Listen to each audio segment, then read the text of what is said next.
What's up everyone, how are you all? Eric here from Eric's Watches. Welcome back to the channel.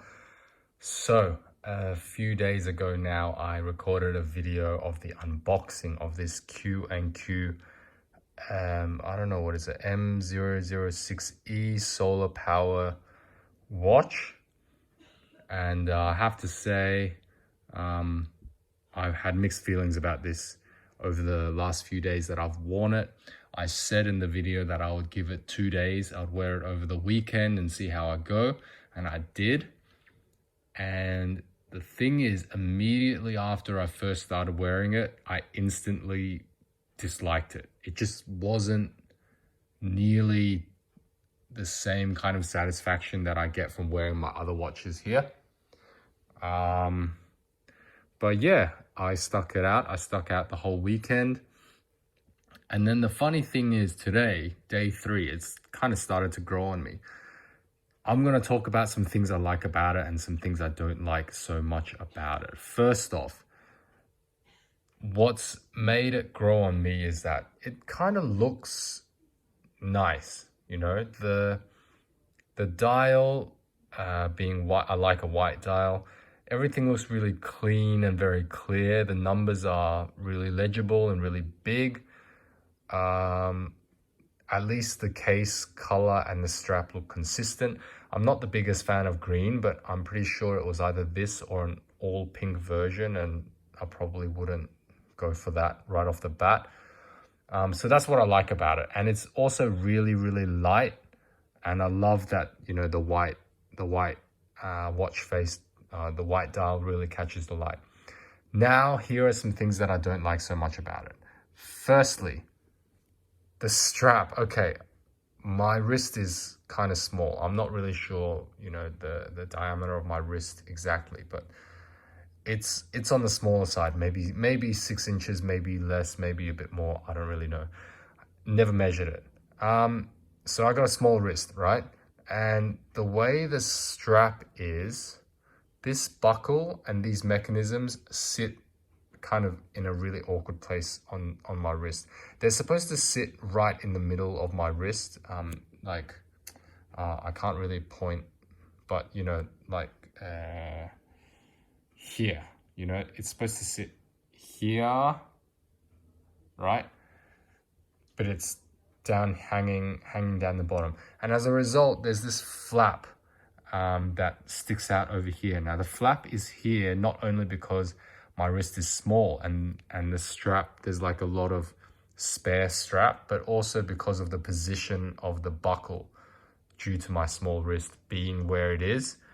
And this is just kind of sticking out there where normally it might kind of be here, if that makes sense.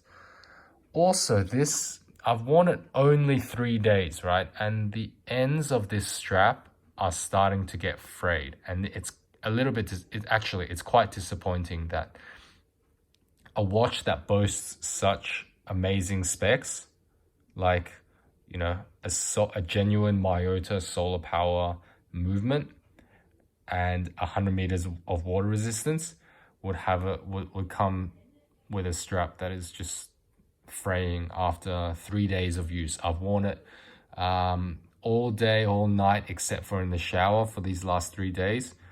And yeah, it's already started to fray. So in terms of this kind of thing, I guess those 2 points may be able to be solved by replacing the strap. I could get a smaller strap or a different style strap that would largely mitigate or kind of address in hold the problems that I just talked about. But thinking about the fact that this is a sub $40 watch, right? And the case itself is cheap feeling, cheap looking.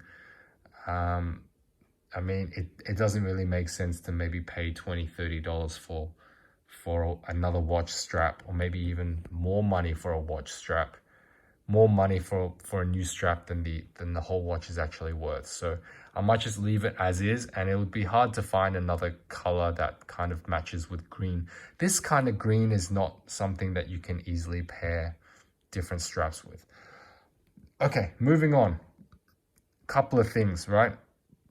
It loses accuracy really, really quickly, I find. It either goes like a little bit faster within a few hours and then a little bit slower.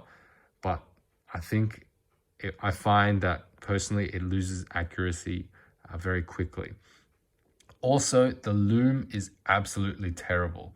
There is a little bit of loom on the hands, but you can barely see it. So I could be charging the watch all day and then turn off all the lights, close all the curtains, and you can barely see the hands enough to read the time.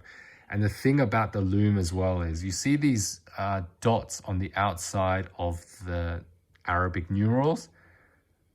They look like they have loom on them, but they have zero loom on them. So even though there's a little bit of loom on the hands, and if you can see the loom, if you've had this watch in the sun all day and it's absorbed some light and you can see the loom, you can't really tell the time unless you kind of you're really familiar with the watch face and kind of like you can estimate what the time is. But it's not like the fact that there's no loom anywhere on the indices or the outside of the indices to kind of tell the reader what the time is. It kind of makes loom being on the hands absolutely pointless, because you can't even tell the time in the dark without loom on the indices or kind of near enough to the indices to know, you know, what the time is basically. What else? I think that's pretty much it. It feels really light. It is made of plastic. The crystal, I'm not really sure what kind of crystal it is, but it doesn't feel like a quality crystal. It feels like something that could it also feels like plastic, you know? It doesn't feel like glass at all. So in terms of this watch being a more regular wear for me, I don't think so. I think I would only really wear this watch if I wanted to pair it with a particular look. I think it might go well with, like, you know, green pants or camouflage pants or brown pants or something like that. But other than that, I wouldn't really look to wear it. Oh, I forgot to mention one point. The last 3 days, I found myself needing to know what the day is, the day of the week, and also needing to know what the date is. And then I would look at my watch out of habit, because both my other watches here have a day-date complication. But this one does not. And look, it's not a fault of the watch itself, because I did buy it and I knew that it doesn't have a day or a date complication, and I kind of wanted to own and wear a watch that has no day and date complication. But now that I have one and I've worn one, for me personally, I don't think I can go without a watch. I don't think I can, you know, wear a watch without a day-date complication anymore. So yeah, that's my quick review.